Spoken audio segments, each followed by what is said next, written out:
اور ہر مسلمان کو کم از کم 5 بار صلاح پڑھنا چاہیے. جس طریقے سے اچھے صحت کے لیے 3 بار کھانا کھانا چاہیے، اسی طریقے کے لیے روح کے لیے کم از کم 5 بار صلاح پڑھنا ضروری ہے، نماز پڑھنا ضروری ہے. میں نے ایک تقریر کی ہے جس کا موضوع ہے صلاح the programming towards righteousness. نماز آپ کو پروگرام کرتی ہے اچھے کام کرنے سے. وہ لمبی تقریر ہے.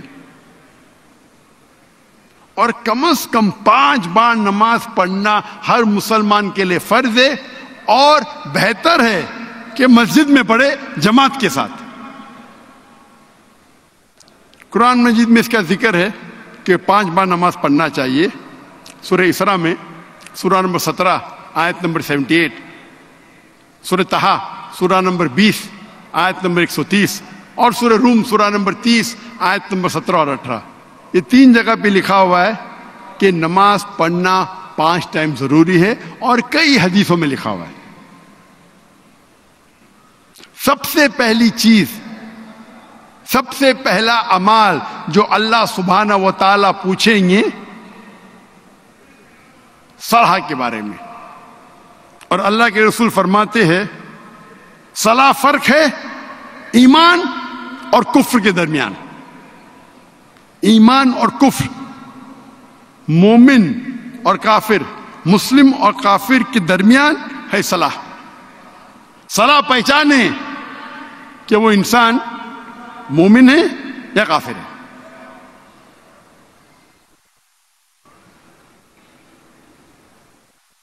اور صلاح مسجد میں 5 ٹائم پڑھنا کچھ علماء کہتے ہیں کہ فرض کفایہ ہے، کچھ کہتے ہیں فرض عین ہے.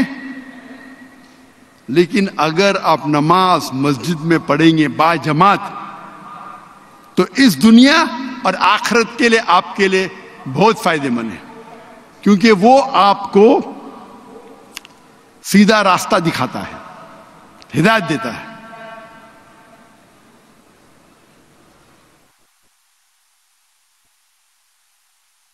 تیسرا پلر،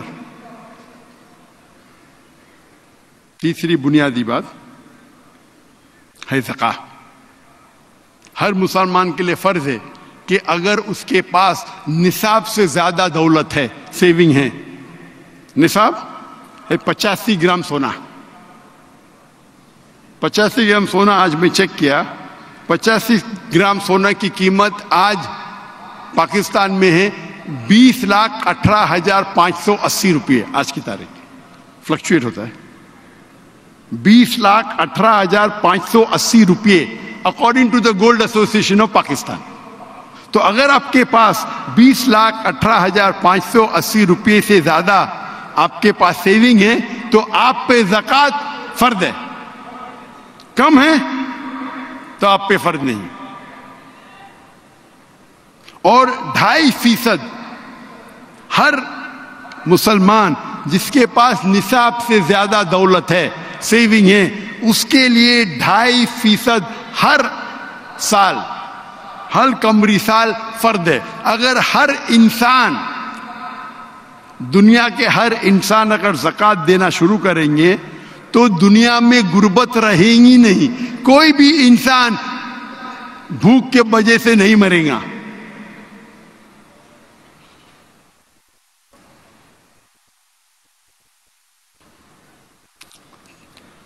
چوتھا پلر اسلام کا صوم، روزہ. ہر مسلمان کو 1 مہینہ پورے رمضان کے مہینے فجر کے وقت کے پہلے سے لے کے مغرب کے وقت تک کے اسے پانی کھانا اور سیکس سے پرہیز کرنا ہے. اور اللہ تعالیٰ فرماتے سورہ بقرہ میں سورہ نمبر 2 آیت نمبر 183 میں 183 میں روزہ آپ کے لیے فرض کیا گیا جس طریقے سے پہلے اوپر فرض کیا گیا تھا، تاکہ آپ تقوی حاصل کر سکو. اللہ تعالیٰ فرماتے ہیں اگر آپ روزہ رکھیں گے تو آپ کا تقوی بڑھے گا.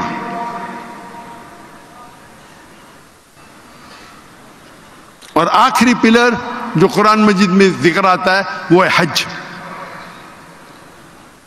اور حج دنیا کا سب سے بڑی اینیول گیدرنگ ہے, سالانہ گیدرنگ, جہاں 3-4 ملین ساری دنیا سے, پاکستان سے, ہندوستان سے, بنگلہ دیش سے, امریکہ سے, انڈونیشیا سے, ملیشیا سے, UK سے, سارے مسلمان مرد 2 پیس کپڑے سفید بنا سلے ہوئے پہنتے اور کہتے لبیک اللہم لبیک, لبیک اللہم لبیک.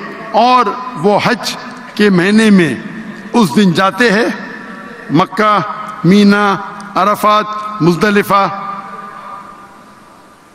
یہ سب سے بڑی مثال ہے یونیورسل بردرہڈ کی, یونیورسل بھائی چارے کی, عالمی بھائی چارے کی. کیونکہ قرآن میں عالمی بھائی چارے کی ضرورت ہے, اسی لیے میں کہتا ہوں قرآن مجید عالمی ضرورت ہے. اس قرآن مجید میں لکھا ہے راہ نجات کے بارے میں, دا پاتھ ٹو سالویشن. آپ جنت میں کیسے جا سکتے ہیں. اور اللہ نے نازل کیا ہے قرآن مجید میں سورہ العصر. اور امام شافعی رحم اللہ فرماتے ہیں کہ اگر یہ سورہ العصر اکیلا صرف نازل ہوا ہوتا تو انسانیت کے ہدایت کے لیے کافی ہوتا. اللہ تعالیٰ فرماتے ہیں سورہ العصر میں, سورہ نمبر 103 آیت نمبر 1 سے 3, والعصر, اللہ تعالیٰ وقت کی قسم کھاتے ہیں, والعصر ان الانسان لفی خسر, بے شک انسان خسارے میں ہیں, الا الذین آمنوا وعملوا الصالحات وتواصوا بالحق وتواصوا بالصبر, صرف وہ لوگ. اللہ تعالیٰ فرماتے اللہ قسم کھا رہی ہے, اللہ تعالیٰ قسم کھا رہے ہیں وقت کی, والعصر, اور کہتے ہیں کہ انسان خسارے میں ہیں. صرف وہ لوگ خسارے میں نہیں جو لوگ کے پاس ایمان ہے, عمل صالحات ہے, اچھے اعمال ہے, وتواصوا بالحق, لوگوں کو حق کی طرف بلاتے ہیں, وتواصوا بالصبر, لوگوں کو صبر کی طرف بلاتے ہیں. جنت میں جانے کے لیے اس سورے کے حساب سے آپ کو 4 چیز کی ضرورت ہے, ایمان, عمل صالحات, وتواصوا بالحق, وتواصوا بالصبر. اگر آپ بہت اچھے مسلمان ہیں, روز نماز پڑھتے ہیں 5 وقت کی, روزہ رکھتے ہیں, زکوٰۃ دیتے ہیں, حج کے لیے گئے, لیکن اگر آپ دعویٰ نہیں کریں گے, وتواصوا بالحق نہیں کریں گے, غیر مسلمان کو اسلام کی طرف نہیں بلائیں گے, مسلمان کی اصلاح نہیں کریں گے, تو آپ جنت میں نہیں جائیں گے. سورہ العصر کے حساب سے اللہ تعالیٰ آپ کو معاف کرنا چاہتا ہے اور جنت میں ڈالنا چاہتا ہے, وہ اللہ کی مرضی. لیکن سورہ العصر کے حساب سے 4 چیز ضرورت ہے, ایمان, عمل صالحات, اچھے اعمال, وتواصوا بالحق, غیر مسلمان کو دعوت دو, مسلمانوں کی اصلاح کرو, وتواصوا بالصبر, لوگوں کو صبر کی طرف بلاؤ. اگر ان 4 میں سے ایک بھی کمی ہے تو عام طور پہ آپ جنت میں داخل ہی نہیں ہوں گے. سورہ العصر جنت میں جانے کی چابی ہے, طریقہ دکھاتا ہے, راہ نجات.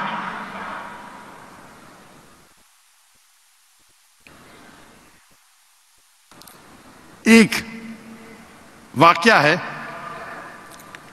جب حافظ ابن حجر عسقلانی, آپ نے نام سنا ہے, حافظ ابن حجر عسقلانی جس نے شرح لکھی بخاری کی,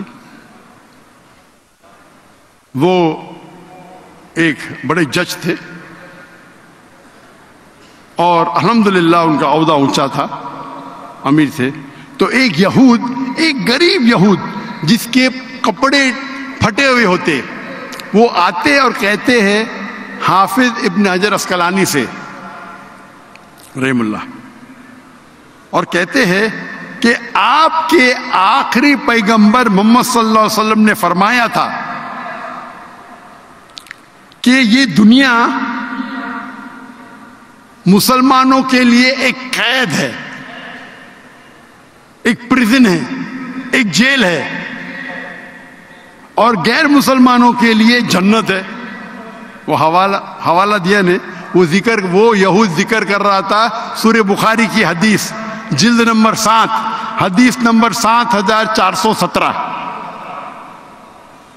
جہاں اللہ کے رسول یہ فرماتے ہیں کہ یہ دنیا جو ہے مسلمان کے لیے قید ہے، جیل ہے، پریزن ہے، اور غیر مسلمانوں کے لیے جنت ہے.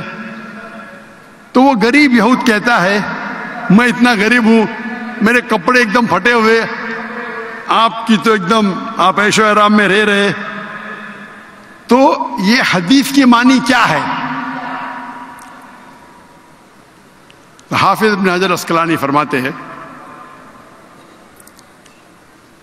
جو مسلمان کو پتا ہے کہ اگر وہ قرآن مجید پہ عمل کرے گا، اللہ کے رسول کی ہدایت پہ عمل کرے گا اور جنت جائیں گا، وہ جنت اتنی بہتر ہے کہ آج کے دنیا کے سب سے امیر انسان، سب سے انسان جس کے پاس ساری دولت ہے، وہ جنت کروڑوں گنا، اربوں گنا اس سے اچھی ہے.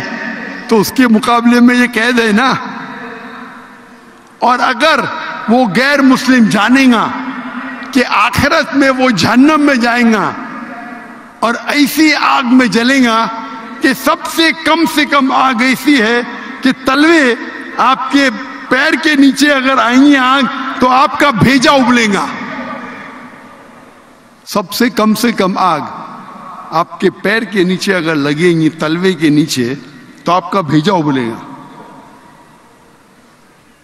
اور آج کا سب سے بدترین انسان، سب سے غریب انسان یہ جانے گا کہ میں اس جہنم کے آگ میں جلیں گا تو وہ کہیں گا یہ دنیا میرے لیے جنت ہے. تو یہ تشریح ہے اس حدیث کی، اللہ کے رسول کی. لیکن افسوس ہے کہ انسان دنیا کے دولت کے پیچھے بھاگتا ہے. اور افسوس کی بات ہے کئی مسلمان ہم بھاگتے دولت کے پیچھے، کرسی کے پیچھے، فیم کے پیچھے، پاور کے پیچھے، کیونکہ یہ حدیث کا ان کو پتہ ہی نہیں. ہم دنیا کی کرسی کے وجہ سے، دنیا کے شہرت کی وجہ سے آخرت کو برباد کر رہے. ایک دم بیوقوف بزنس مین ہے. میرے حساب سے مجھے ان پہ رونا آتا ہے. کیا ان کو تجارت ہی نہیں آتی؟ اگر وہ بزنس مین ہوتا اور جانتا تھا آخرت میں کیا ملے گا، تو کچھ ہمارے نام کے مسلمان ہیں جو دولت کے پیچھے، شہرت کے پیچھے، فیم کے پیچھے، پاور کے پیچھے. میں کہتا ہوں کرسی اگر سنبھالنا ہے تو اپنی آخرت کی کرسی کی فکر کرو. آخرت کی کرسی مل جائیں گی تو اس دنیا میں آپ کو کوئی بھی چیز منظور. اسی لیے اللہ کے رسول فرماتے ہیں کہ جتنے ہمارے نبی اور رسول آئے ان پہ سب سے زیادہ امتحان ہوئے. جتنا بڑا امتحان اتنا بڑا ریوارڈ، انعام. تو جتنے رسول آئے، اور ہمارے آخری نبی رسول محمد صلی اللہ علیہ وسلم کا امتحان سب سے ڈیفیکلٹ تھا. اسی لیے وہ انسانوں کے ماشاءاللہ سردار ہے. اللہ تعالیٰ فرماتے ہیں وہ مثال ہے انسانیت کے لیے. تو اگر ہم جانیں اس آخری کلام اللہ کے آخری کلام قرآن میں کیا لکھا ہے جنت کے بارے میں، تو ہم کبھی سوچیں گے نہیں دنیا کے بارے میں۔ اللہ تعالیٰ فرماتے اگر آپ دنیا چاہیں گے اللہ دنیا دے گا لیکن جنت نہیں دے گا، جنت چاہیں گے تو جنت بھی دے گا اور دنیا بھی دے گا۔ تو جنت پہ پیچھے بھاگو، دنیا کے پیچھے نہیں۔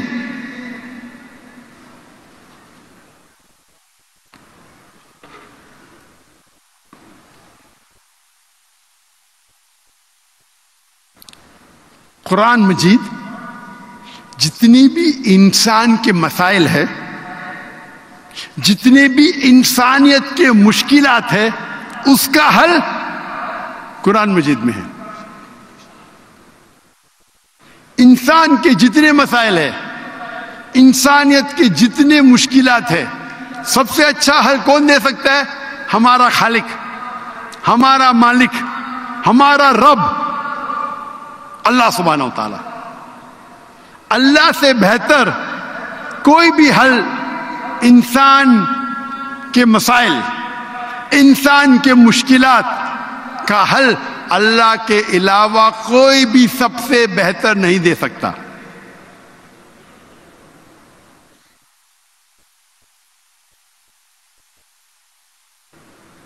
قرآن مجید انسان کے مسائل کا حل ہے۔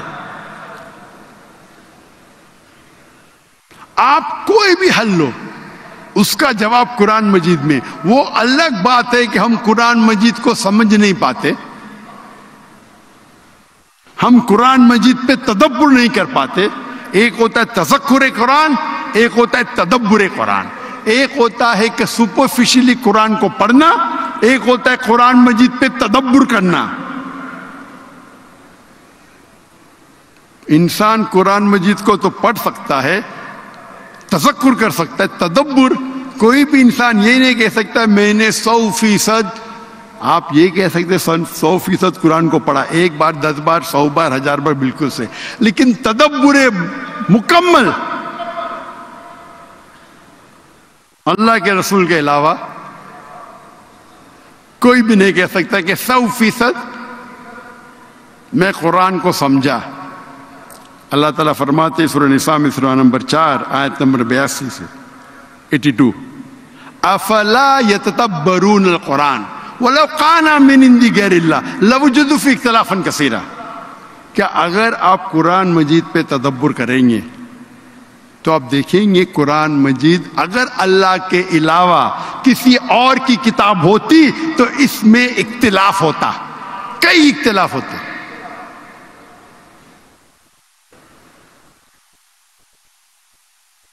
کیونکہ قرآن مجید میں انسانیت کے مسائل کا حل ہے، اسی لیے میں کہتا ہوں قرآن مجید عالمی ضرورت ہے۔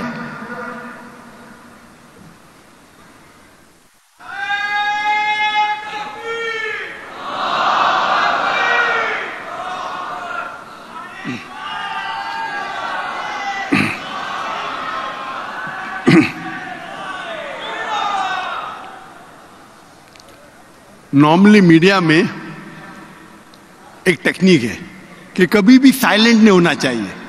تو جب میں پانی پینے جا رہا ہوں تو ماشاء اللہ اللہ کی تکبیر کر رہے تو برابر ٹائم کے اندر آپ گیپ کو بھر رہے۔ یہ اصول ہے کہ اگر نارملی میں پانی پی کے بیٹھتا ہوں اور اوپر آتا ہوں تو لوگ ایڈیٹنگ میں بعد میں کاٹ دیتے، لائف میں تو دکھتا ہے، لائف میں دکھتا ہے، لیکن ایڈیٹنگ میں ہم کاٹتے کیونکہ میں پانی پیتا ہوں، اٹھتا ہوں، 10 سیکنڈ آتا ہے، لوگ کا ٹائم ضائع ہو رہا ہے۔ لائف میں تو کاٹ نہیں سکتے لیکن پوسٹ پروڈکشن میں کاٹتے۔ آپ لوگ ماشاءاللہ بیچ میں فلر دے رہے، نعرے تکبیر، اللہ کی تکبیر کر رہے، تو ایڈیٹر ابھی کاٹے گا نہیں۔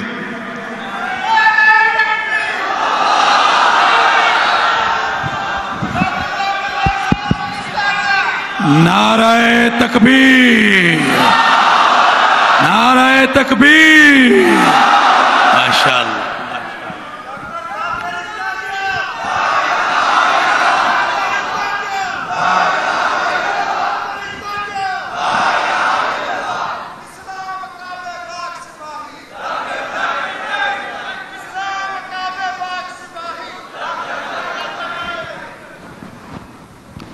قرآن مجید انسانیت کے مسائل کا حل ہے. کوئی بھی مسائل لو. آج ہم دیکھتے ہیں اس دنیا میں ریسزم ہے. ریسزم مطلب لوگ جھگڑا کر رہے ہیں اپنے قبیلے کی وجہ سے, اپنے رنگ کی وجہ سے, دولت کی وجہ سے گروہ بن گئے. اللہ تعالیٰ فرماتے سورہ حجرات میں سورہ نمبر 39, سورہ نمبر 49, آیت نمبر 13, یا ایھا الذین آمنوا, یا ایھا الناس ان خلقناکم من ذکر و انثی وجعلناکم شعوبا وقبائل لتعارفوا ان اکرمکم عند اللہ اتقاکم ان اللہ علیم خبیر.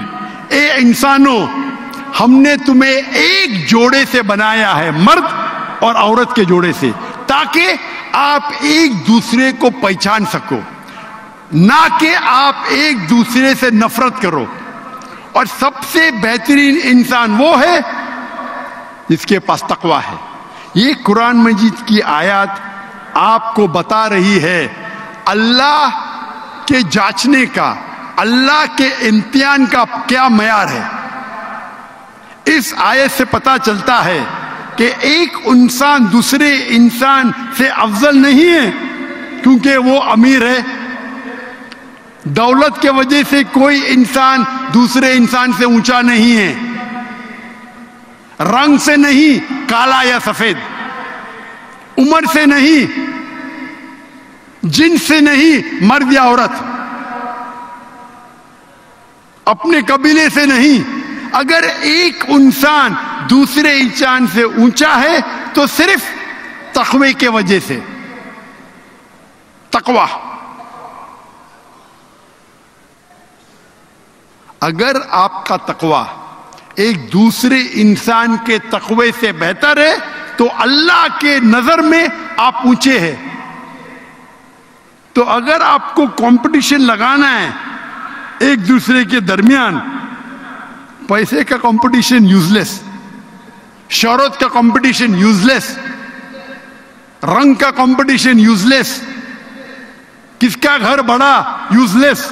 کمپٹیشن ہونا چاہیے تقوی کی بنیاد پہ. تقوی, صرف تقوی آپ کو اللہ کے نظر میں اونچا کر سکتا ہے.